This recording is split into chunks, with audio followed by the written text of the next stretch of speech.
আয়াতুল কুরসির ভিতরে মুফাসসিরে কেরাম বলেন এমন দুইটা নাম আছে, এমন দুইটা নাম আছে যেই নামগুলো হচ্ছে ইসমে আজম। সুবহানাল্লাহ বলেন। মুফাসসিরে কেরামগণ বলেন পবিত্র কোরআনের 3টা আয়াতের মধ্যে 3টা সূরার মধ্যে আল্লাহ তাআলা ইসমে আজমকে ঢুকায় দিয়েছেন। সুবহানাল্লাহ বলেন। কয়টা আয়াতের মধ্যে? 3 জায়গার মধ্যে 3টা সূরার মধ্যে আল্লাহ তাআলা ইসমে আজমকে আল্লাহ তাআলা ঢুকায় দিয়েছেন। এই 3টা যে আয়াতের মধ্যে 3টা সূরার মধ্যে আল্লাহ তাআলা ইসমে আজমকে ঢুকায় দিয়েছেন, মুফাসসিরে কেরাম বলেন তার অন্যতম একটি আয়াত হচ্ছে পবিত্র কোরআনের সূরাতুল বাকারার 255 নম্বর আয়াতের মধ্যে, অর্থাৎ আয়াতুল কুরসির মধ্যে আল্লাহ তাআলা ইসমে আজম রেখে দিয়েছে। সুবহানাল্লাহ বলে। কোন আয়াতের মধ্যে? আয়াতুল কুরসির মধ্যে আল্লাহ তাআলা ইসমে আজম রেখে দিয়েছেন। এই ইসমে আজম কি? আল্লাহু লা ইলাহা ইল্লা হুয়াল হাইয়ুল কাইয়্যুম। পড়ি কিনা আমরা? পড়ি কিনা?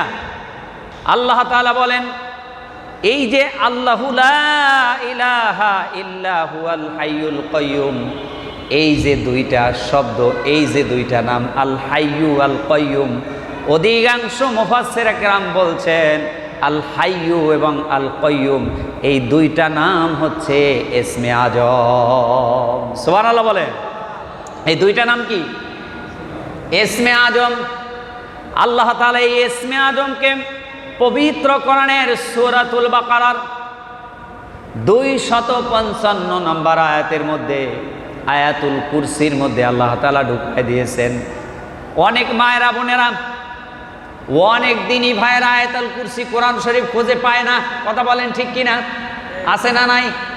কোরআন শরীফের মধ্যে কোন সূরার মধ্যে আয়াতুল কুরসি রয়েছে সেটাও জানে না।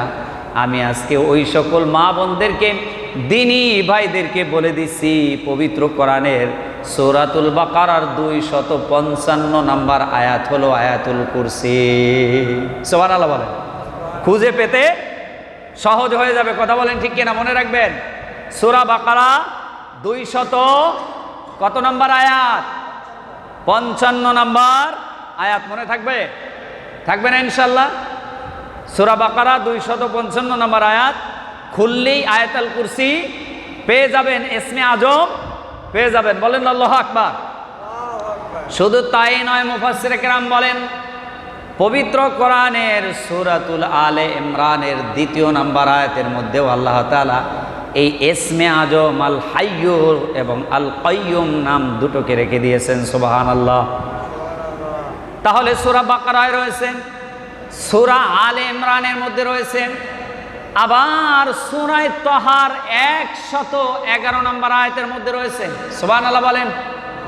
তাহলে কয়টা সূরার মধ্যে হলো? কয়টা সূরা? 3টা সূরার মধ্যে আল্লাহ পাক রব্বুল আলামিন ইসমে আজমকে ঢুকায় দিয়েছেন। আর ইসমে আজম হলো ওই দুইটা নাম আল হাইয়ু এবং আল কাইয়্যুম। এই দুইটা নাম হচ্ছে ইসমে আজম। সুবহানাল্লাহ। আমরা ইসমে আজম খুঁজে পাই না। ইসমে আজম যাতে খুঁজে পান সহজ করে দিলাম। কথা বলেন ঠিক কিনা? আল হাইয়ু আল কাইয়্যুম। অধিকাংশ মুফাসসির মুহাদ্দিসরা বলেছেন কোন ব্যক্তি যদি আল হাইয়ু এবং আল কাইয়্যুম এই দুইটা নাম পড়ে, এই দুইটা নাম তেলাওয়াত করে, এরপরে আল্লাহ তাআলার কাছে কোনো কিছু চায়, দোয়া করে, আল্লাহ অবশ্যই তার দোয়াকে কবুল করবেন। সুবহানাল্লাহ বলেন। আল হাইয়ু আল কাইয়্যুম এই দুইটা দোয়া, এই দুইটা নাম আপনি পড়বেন, এই দুইটা নাম তেলাওয়াত করে করে আপনি দোয়া করবেন, আল্লাহ তাআলা আপনার দোয়াকে কি করবেন? মঞ্জুর করবেন। সুবহানাল্লাহ।